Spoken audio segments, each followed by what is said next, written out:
It's been a long time and I miss this feeling. It feels like freedom, it feels like healing. Floating off the floor, past the ceiling. The wind in my hair, I can see the light at the end of the tunnel as I'm taking flight.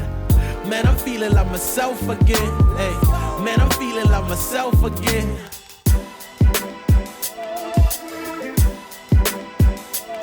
Hi, I'm Jim Clark, Visual Arts Manager here at Hopkins Center for the Arts. Today we're speaking with Jasper Duberry about his exhibition From the Back of the Bus, on view now through October 18th, 2025 in the first floor lobby gallery.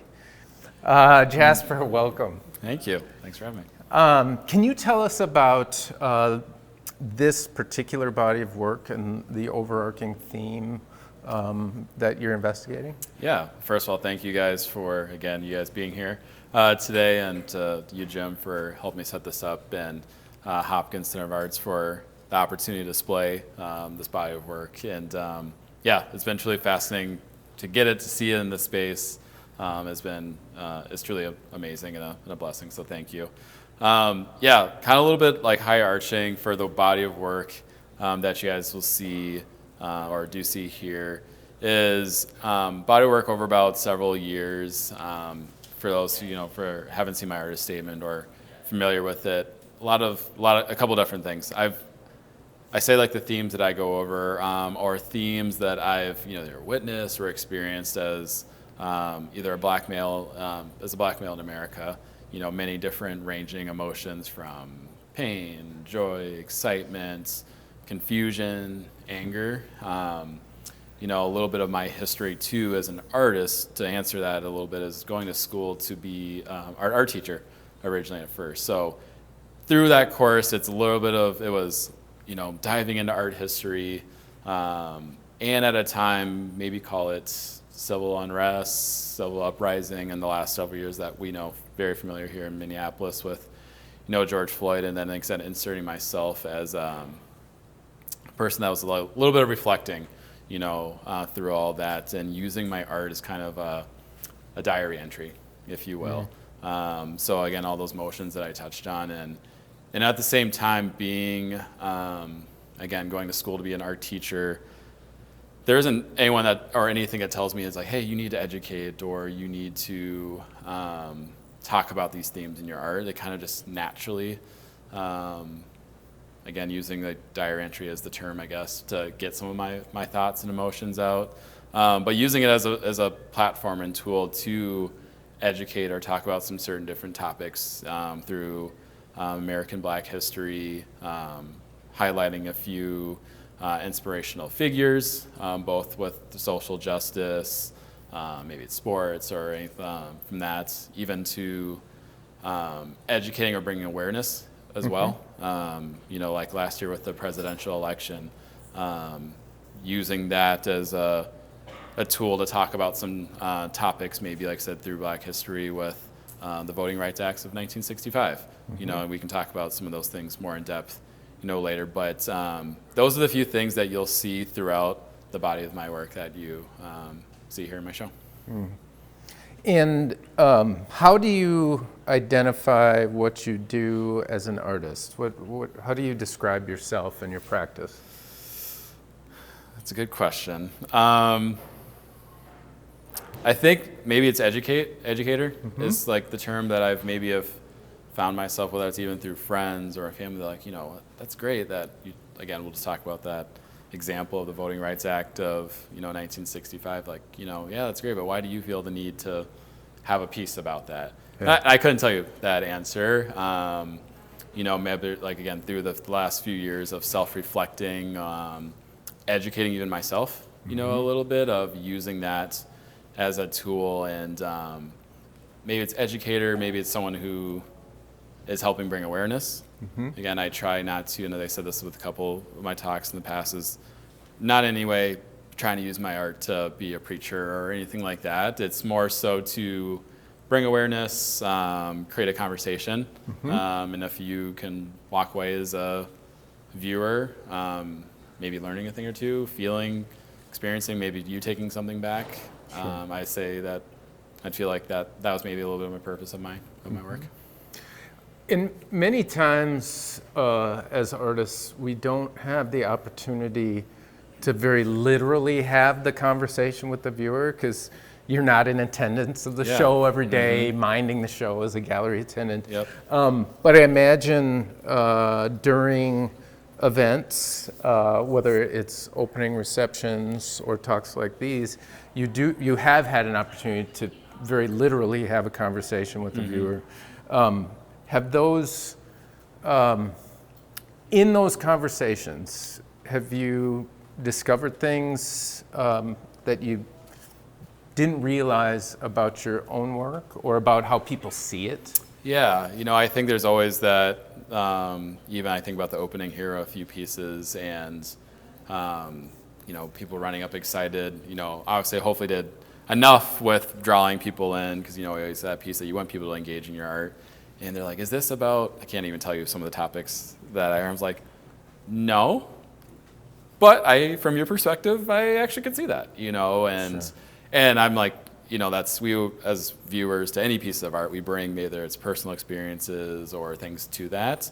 So I think obviously there's a technical piece too as being an artist with creating art. Do you want to make things very literal? Do you want to leave a little bit of a window of them? It's okay for them to not know what that is, and depending on the situation setting, right, where I might be fortunate enough to be with someone that goes, can you talk to me about this piece, and getting that chance to, again, maybe educate Sure. with that as well. So, I think I've learned from a technical standpoint to your question more too of is trying to find that balance, right? You don't want something, to me at least, it's that balance of you don't want something so literal that it's, oh, cool, that's a picture of a bird. Yeah. You walk away. Nothing against those if there's any bird artists here, from that standpoint. But again, something that has to make people engage, think, from, again, naturally you can't think looking at a bird. You might not know what bird it is. But draws you in. Maybe, again, you're educating yourself. Just engaging, I think, is the ultimate piece, that balance that I try to find. Again, knowing I might not physically be there, but also not leaving them walking around going, I don't know what the heck I'm looking at. Sure. Either. Sure. So.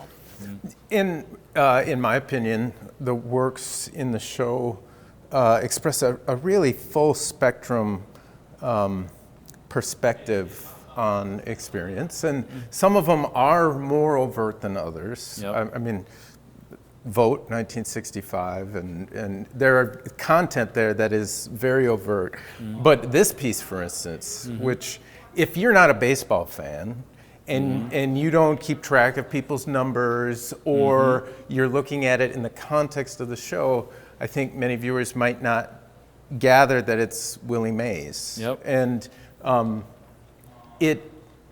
this one, maybe more than any of the others in the show, are going to hit people differently. Yep. And they might walk away without that deeper sense of your intended content. Yep.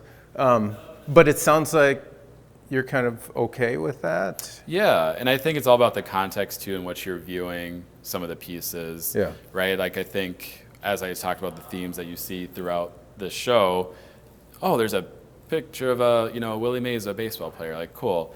But again, highlighting though of the many different, like I said, the themes of Black Americans. Whether it's excellence, joy, like that is, now you're viewing it through a different context, right? I think, yes, you might not be able to pick that up if you just had this alone in your home. But again, I think understanding the context of maybe in which you purchased it or, received it, and even some of the pieces too, again, referencing the Voting Rights Acts of 1965 on there, like, there's some pieces that, parts of it that are, right on the nose. But as you dive into, some of the details of it is where that balance, again, of I want you to walk away knowing what it's about, but also having an opportunity to educate on it. Like, on the piece down there, you'll see, on the ballots that they're holding, and the letters are scrambled.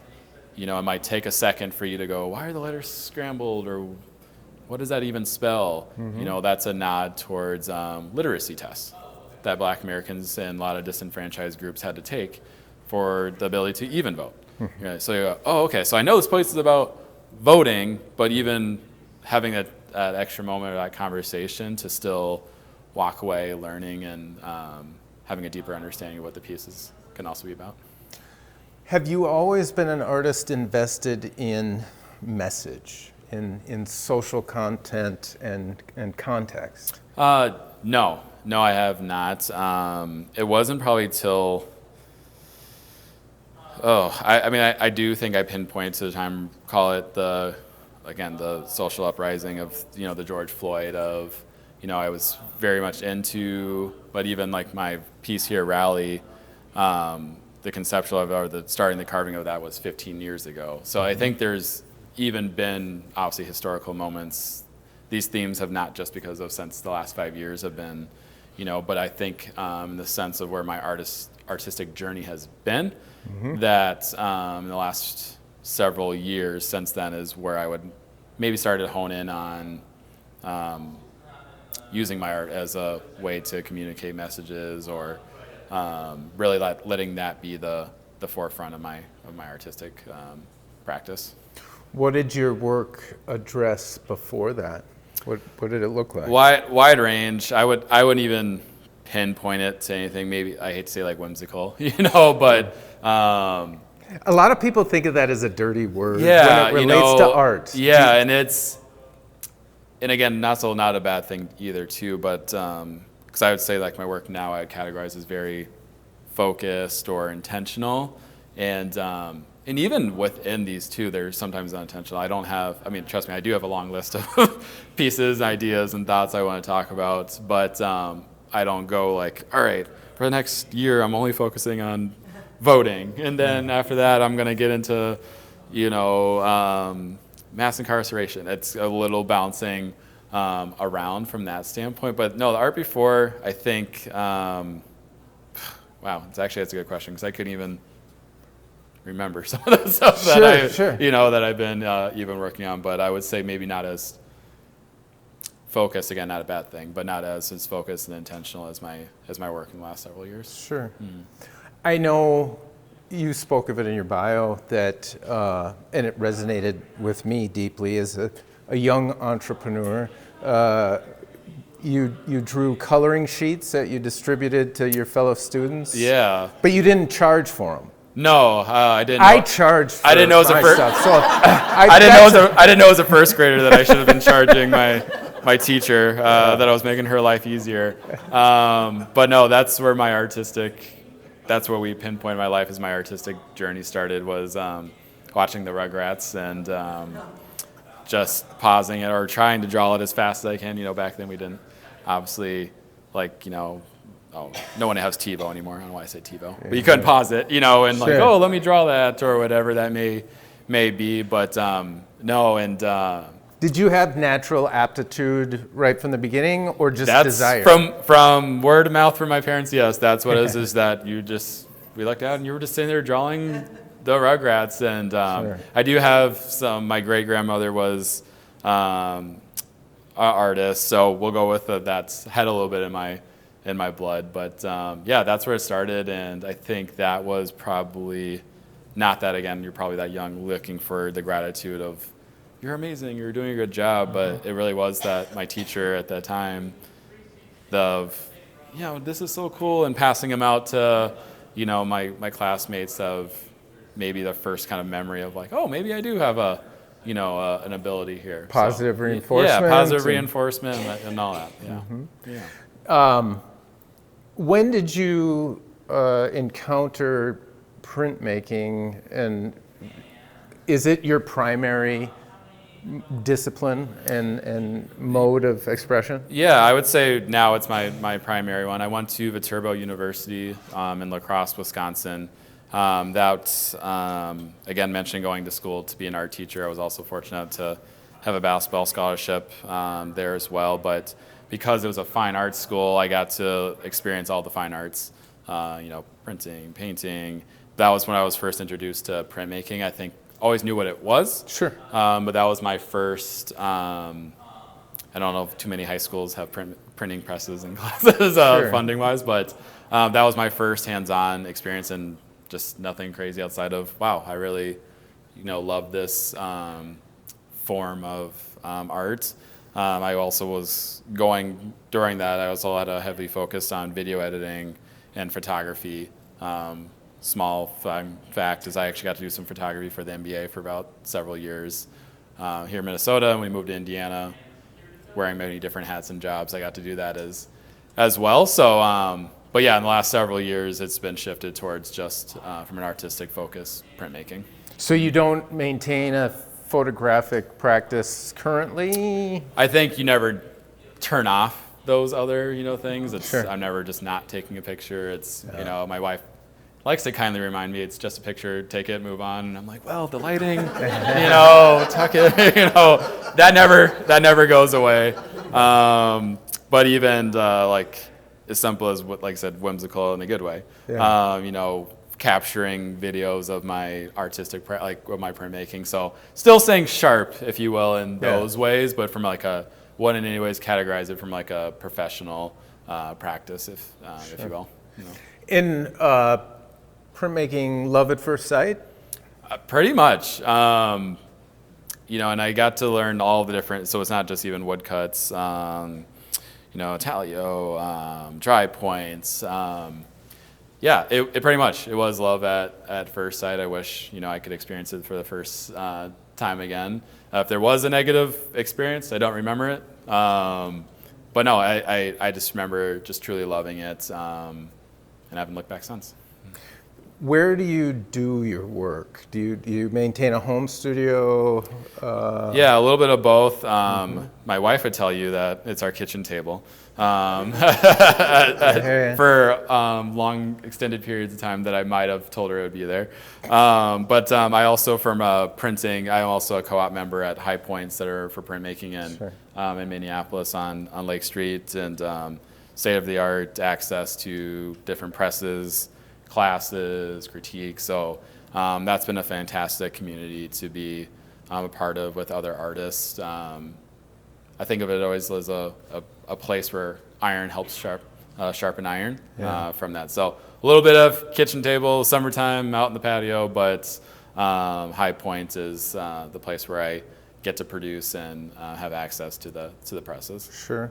Do you then do most of your carving at home and do the printing at High Point, or do you also carve? Yeah, that's for the most part. That's what I would say from that standpoint. It is nice, obviously, just sometimes even in the carving stage, because in the last couple of years, as I've gotten into some of these pretty large presses, just the moving it back and forth and all that is kind of just nice to have it hunkered down in one spot. But there are times, when I'm carving, even a couple of years ago, bringing in a piece to specifically out of town, or whatever. It's just like, hey, it's a cool, nice place to have this memory of creating it, there, or whatever that may look like. So a little bit of everything, but my wife was here today. She would definitely say, that's all it's true. She's like, that sounds great, but it's the kitchen counter for longer than I'd like. Can you talk about the full circle moment? Speaking of carving in one place, printing in another, there's kind of full circle moment for one of the prints in this show. Yes. In that, what can you tell us about that? Yeah, so we've referenced this one several times. It's down in the hall for you guys to look at my voting piece that I have. Some of these pieces, if I were to tell you these larger, again, 48 by 32, these were all probably created in the last 2 years. So everything else gave that from a reference, from a scale standpoint, was not working that large. And so kind of a full circle moment with Hopkins here is there was a traveling workshop, Big Ink, for those who might be familiar with it. And it's a traveling press workshop through the country that really promotes or challenges artists to work on a bigger scale. So it was actually this piece right behind you. I worked on this one, and then it was at High Point that one of my peers is like, "That's cool, go bigger." And I'm like, "Okay." So whether it was through, I couldn't tell you how I found about Big Ink. But the nice part is, you sign up several months in advance, and you know what, so I signed up for that, and so it gave me several months because it takes obviously a lot of time to carve on those. Signed up thinking what I want to talk about on my long list of ideas and things I said I want to talk about, and it was voting. So this was, going into 2024, knowing that election was coming, I was like, yeah, I'll make one on the voting piece. So took all year carving that piece, again, having big ink as the kind of the finish line to, challenge myself. So I got to print it here in this building, and full circle moment. Got actually selling the piece opening night here in this building too. So so pretty cool full circle moment, and actually in between there too, the 30th Arts North International. So submitted it to that. Again, just looking on call for entry and submitting it to different shows, and it got accepted here and won Award of Excellence. The first Award of Excellence goes to Jasper Duberry for Just Us. Yeah, this is a really amazing piece from Jasper. The scale of this, again, is really large and really impactful. Jasper has such a really kind of singular use, visual language of mark making that I think is really striking in this particular piece. Also, the topics kind of tackled by this piece are really intense, and he did a really incredible job of touching on different aspects of the Voter Rights Act. A very small, short, but very rewarding and awesome history with that piece in this building. In the hook of the Big Ink event is they've got a custom built press called the Big Tuna that will do nearly a full sheet of plywood. Yes. Right? And High Point has a rather large press, but not quite that. Not big. quite that. The biggest one that we have there is that is, I think, technically 52 inches. So definitely was mindful of, okay, I'm not always going to have access to the Big Tuna.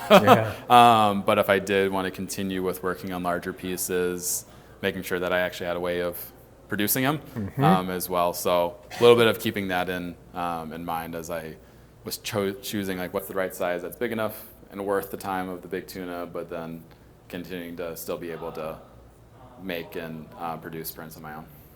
Cool. These are all woodcut relief prints, and some folks might have experience with linoleum cutting, which is another type of relief print.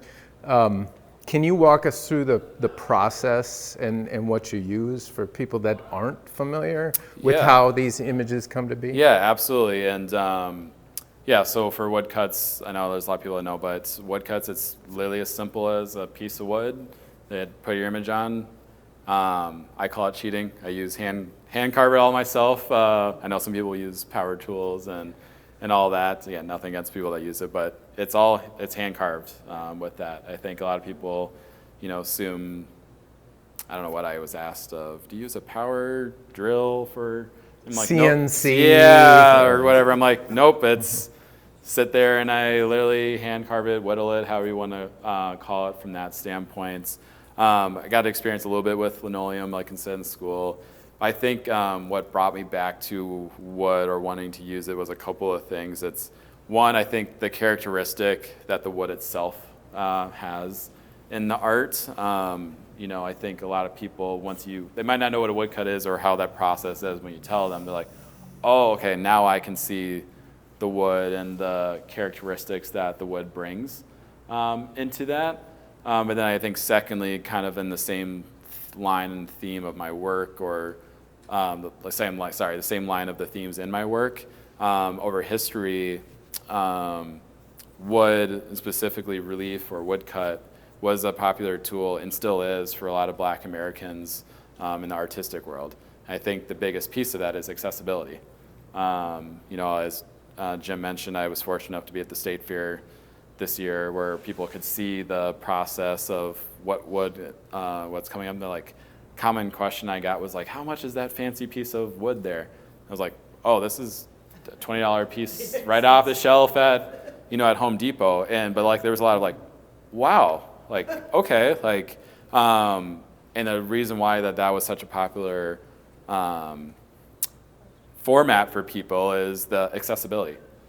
A lot of Black Americans, disenfranchised groups, and just people in general, I think when they think of fine arts, where you have to buy all these fancy things, like most all people had access to what?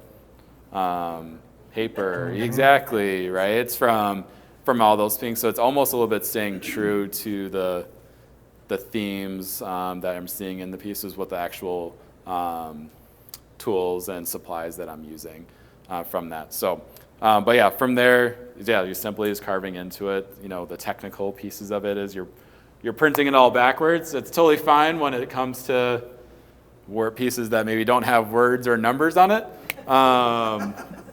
But that's my latest piece down there, and took me about 3 or 4 months to carve. A couple of times having to take, so when you're carving in wood, everything is backwards. Because when you print it, you're going the other way. So a couple of times of having to take a picture and flip it on my phone, just like, okay, that still says, right, all that, because, man, you would really be really disappointed after 4 months and think I'm done, and then realize I printed wrong letter in wrong place. Has that ever happened? Very early, and luckily it was like a tiny piece of wood. It had the word love on it, and it turns out it was evil. When I went to go print it, so luckily I only invested one afternoon in it, so I wasn't totally lost. But good lesson. Yeah, they say failure is a great tool for getting it right. So awesome. When you start a new work, do you have a preconceived vision of what you'd like it to look like when it's done? And do you work on drawings to refine that vision? And then how do you, and I know the answer to this because I've seen you work, but then those preparatory drawings, how do they get transferred? So I think a couple of questions there. The first around like that, do I have an idea? I think very, just for easy reference, like so we keep talking about the voting one, I knew I wanted to make a piece on voting, a piece or two. Had no idea on what or how I wanted that to come to life. I kind of asked myself some of those questions like, what is it specifically? What could you teach in this particular one? I know that was a piece where I wanted to do some educating. And just from natural of whether it was, maybe looking at pictures of civil protests or things like that, kind of similar, even like in this rally one, that's a compilation of 100 different, I like this person, or I like that sign, or what does that sign, mean? Even like the Let My People Vote, as I was researching and stuff like that was a very common poster that was, used during that time. So kind of what I'm explaining is that kind of a general idea or a theme or a topic, and just kind of naturally comes together in a lot of ways, like in learning art history, right? You have your different artists or movements that you research, and just kind of naturally maybe comes together until one day you're like, okay, I know what I want to do. I've made several little sketches. Do you see it? Yeah, eventually. Okay. Sometimes it's, okay, that's not what I saw, and then, but this works, or whatever that may be, and reworking it several different times. And again, we all have that as artists, we all have that inner critic of, there's maybe 4 or 5 on this that I thought, this is not what I want to do. I'm going to toss to my wife. What the hell are you doing? I'm like, okay, maybe it is something. You're right. So, so it kind of comes together with several different sketches, and the cool part to your second piece on like the transferring and bringing that to life. Cool part with some modern technology is getting to my iPad is a program out there called Procreate.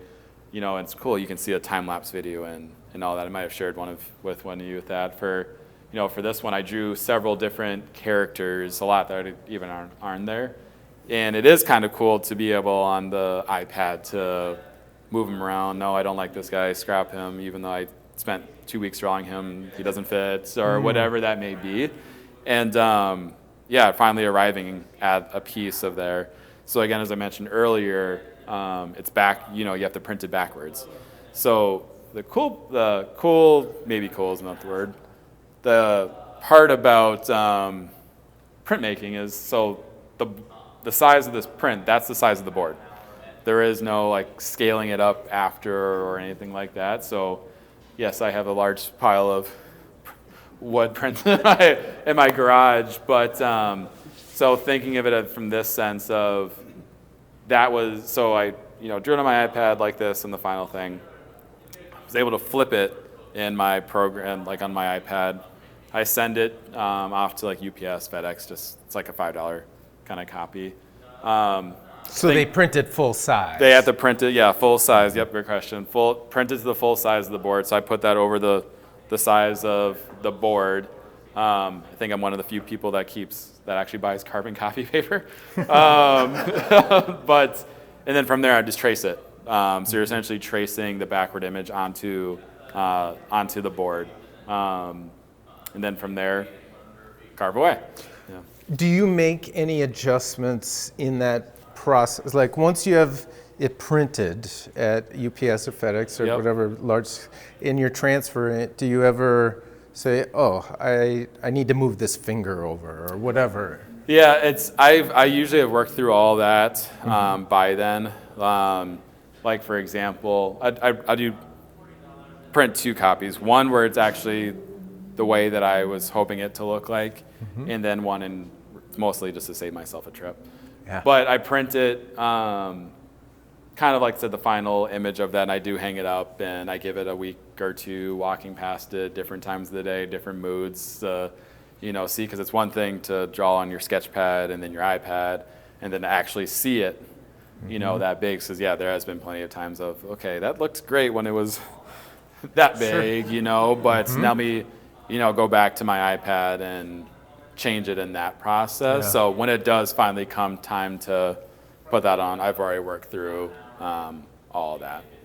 When you're using Procreate, are you drawing in real space, then photographing or scanning, and then adding it to Procreate to move it around, or are you drawing digitally? Drawing digitally, yep. So, and maybe I can send it to you. Maybe it's in that folder of, you can see me drawing just random. So like for that piece specifically on the end there, I didn't have you can see that I'm working towards trying to get what it is, but I started with several characters, and I'm like, I know I want these people involved, I just don't know how to bring it, to life, but you're very much getting to draw in the app digitally. So that's been a journey too, from even being in school 16 years ago, where iPads weren't here yet and all that, of Sketchpad, so drawing on paper, to the feeling of now drawing on an iPad and all that. So, but there are times I still do. I still very much use a traditional sketchbook where I'm drawing, and then in those few instances, I take a picture of it, and then you can transport it into Procreate. So. It's a fascinating hybrid process because printmaking is so hands-on that you start digitally and then it goes into and I think to that piece too, I think people don't think of the many different facets that are within printmaking as well. Like it's one thing to be able to physically carve and all that too, but you also have to be an artist in the sense to even come up with the image that you're hoping to portray as well. You got to be a pretty dang, good drawer in itself, a visual person that's able to. I have a topic, idea, theme that I want to convey. So there's many different facets, if you will, to making prints come to life. Well, and beyond that, did you, like in here, and I maybe would characterize, but I'm not a printmaker, but chatter? Yep. I mean, chatter, noise, void, all. You know a few things. Don't tell them.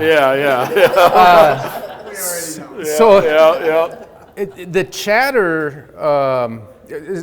Tell us what chatter is first. Yeah. Noise. So all this noise, or using the terms I'm trying to explain.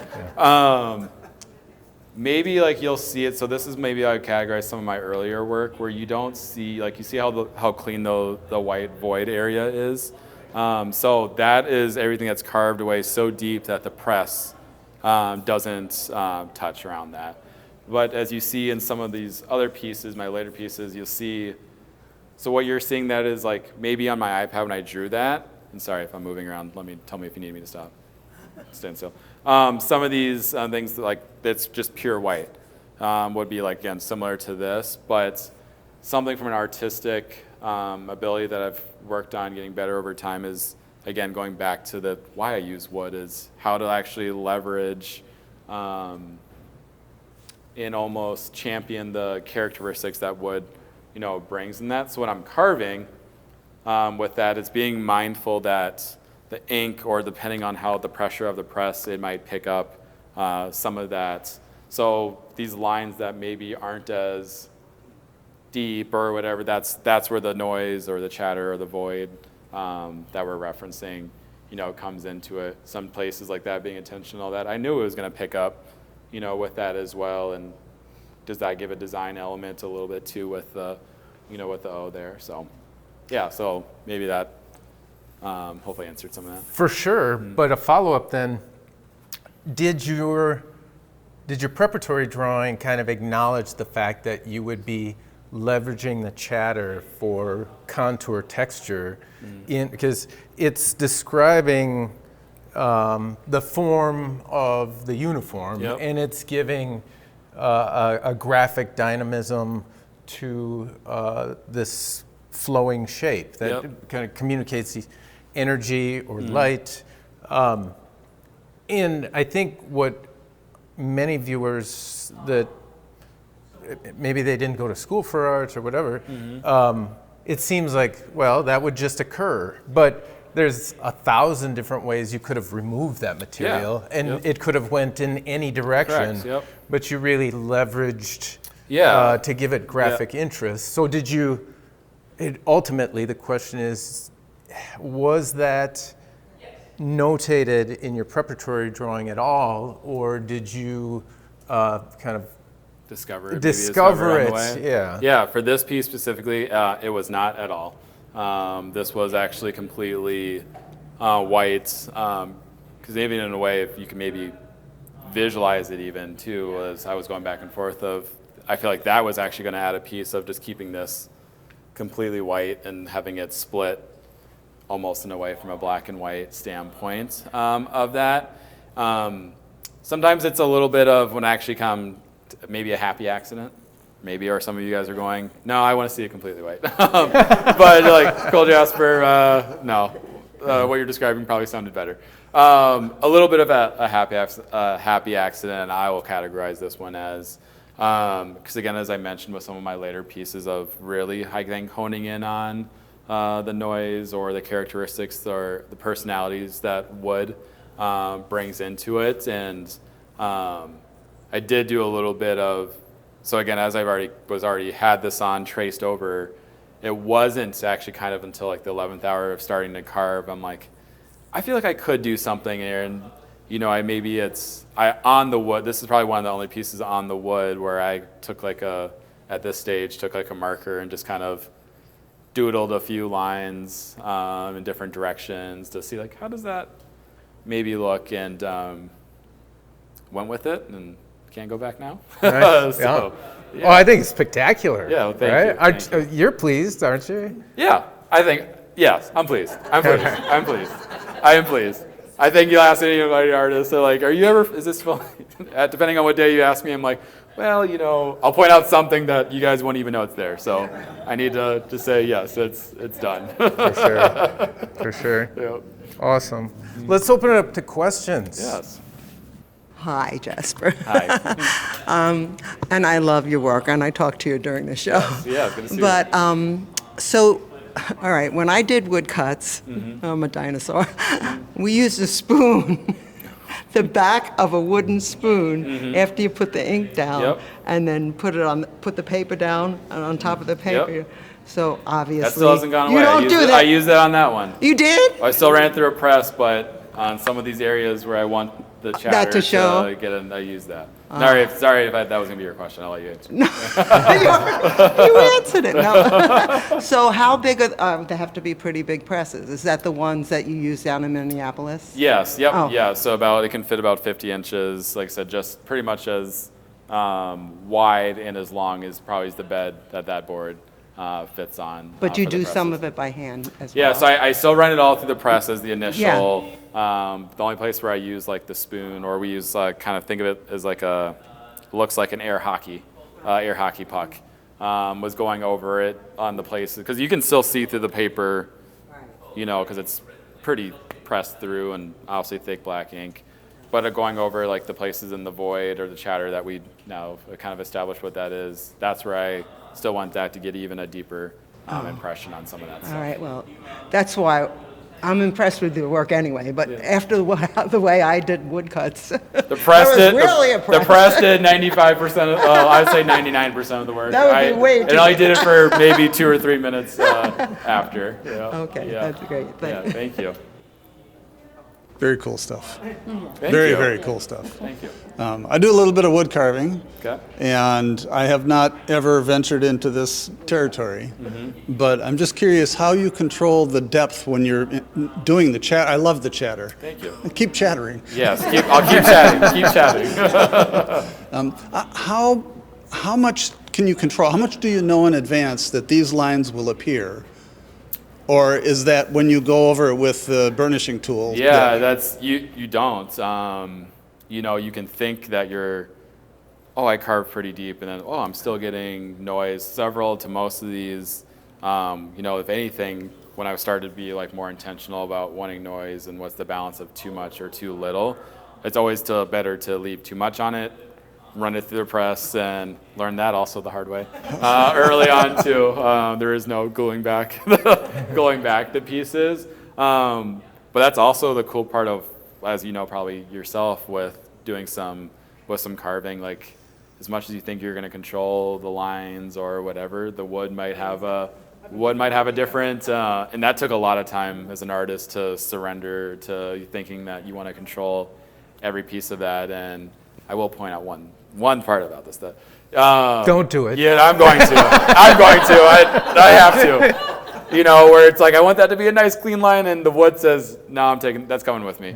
Or whatever. You're like, Right.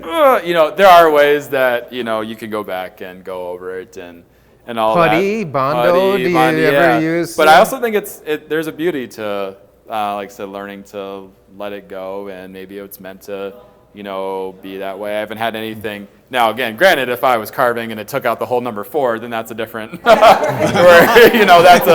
so knock on wood, one of these, that I've never had anything too catastrophic. But to that is, you really, you don't know. I think just like a lot of things over time, you can't explain how, you just kind of know a little bit, but I've always shied towards, if you're unsure, leave too much, and then take away a little bit there. That answered your question. It's the only time I'm conservative.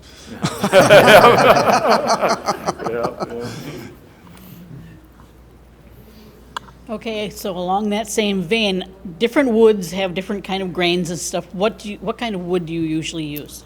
For mine, it's most of these were done on birch. I could not tell you why.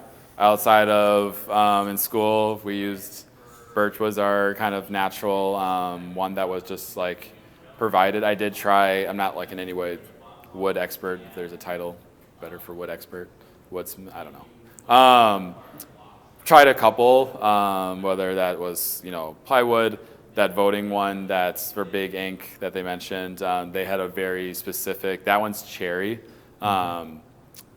Other than saying because it's a specific width and stuff with the press, things like that. But birch has been just my go-to, maybe because it was in school or in college when they think about what's quality but also affordable to provide for the students. That maybe that's how they arrive at it. I never asked them, but but a sheet like this is $20. Works for me. So Thank you. yeah, thank you. So from a practical standpoint, storage, My wife's not listening, right? condition. She might be later, though. No, space and humidity or dryness, and Yep. do you have a fire pit in your backyard for the Yeah. Currently, nothing very extremely professional. It's not professional. Let's say something not very intentional. They're piled up. I keep them wrapped in newsprint and stuff like that, and kind of our crawl space under our basement in our house. Who knows? Maybe one day you hear people that I'm only going to make my 24 copies of this, then I'm going to destroy my board. Not quite there yet, but maybe one day, and that'll solve my storage issue. Is there ever an issue with warping? Yeah, I think there's, from my understanding from even the most famous people that have done it forever, there is always that, because technically every single time you put that board goes to that press, you're inflicting stress, damage to it. No single print, even though they're edition, no single print is ever the same, because the pressure could be slightly off or whatever that may be. So yeah, you do, and that's just part of, again, the process and the material that you're going against. And pressure might have been this setting when I printed this 2 months ago. Maybe I don't print it for another 2 months. Maybe you just have to. The setting might be a little different on it there. So yes, you always run into that possibility, but you part of the price of admission. It's part of the game. Yeah. Yep. Thank you. I'll do another one. Mark again. Again. I have a frequent flyer card. All right. It's guaranteed 3 questions. Just my understanding of birch is that it's far more stable. So that cabinet makers like it because of the stability of it. Okay. So I'm learning that's part of something. it. There you go. Something. There you Okay. go. There's. It's all good. Give the mic back to her. It's because it is stable. Splice that in. Yeah, can we cut to that? I'll remember that for my next talk. The starkness of the black and white is brilliant. I love it. Thank you. How do you avoid the temptation of color? Or do you? I do. It's avoiding the temptation, scared, running from it, all the above. I do have a lot of ideas that I've played and experimented with color. My answer lately to that is maybe will be in my next act of my artistic journey. But yeah, and I think it's going all back to, again, when I was doing the research or art history, or even kind of developing the themes I want to talk to, there was just this brilliance of, again, accessibility and just black and white. It was kind of, I don't say the norm of in the sense of why not think about changing it, but it was a little bit of that piece as well. I do think the starkness of it too, it's still a challenge. I think people still say like, oh, it's just black and white, but when you think about drawing, you have a lot of gray, that can help bridge or give dimension or depth. And so I think even myself, that even though it's black and white, it's still a tremendous challenge in itself, especially when it comes to wood cutting. Yeah, you can do some carving techniques that can help feel like shading is happening, but it's a lot tougher than compared to drawing or some other mediums that use black and white in. Jeannie again. Yeah, I'm a 2. Yep. I sometimes You're don't punching their ask cards any. on the way. So from a historic perspective, wood was used. Was it always ink, or was it a different substance, paint, or smoke? Yeah, or even coal, charcoal was. You'll see that in a lot of earlier historic pieces that maybe are photographed, from the early 1900s that aren't, because they aren't lasted or survived, if you will. But ink was a little more, even over the context of time, still accessible, cheaper as a medium compared to even oil paints and stuff like that, where you had a very, not just financially accessible, but physical access to the materials of making oil and stuff like that. Ink has kind of always been there. It's redeveloping what it was used for, because even back to the Independence and stuff. They had ink, but it wasn't thought of using it from, a sense of printmaking or, things like that. So, yeah, did that answer kind of your question there?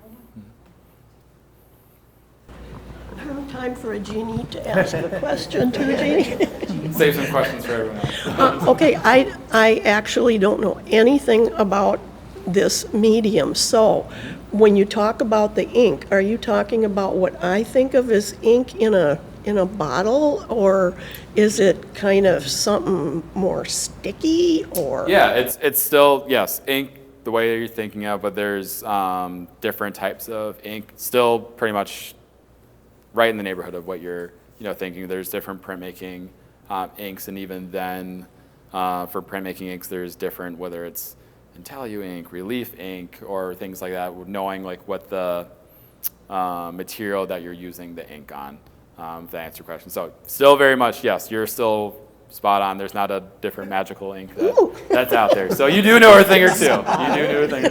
Yeah. Yep. Jasper, thank you so much for sharing your work with our community. Thank you. Thank you guys all for being here. Appreciate it.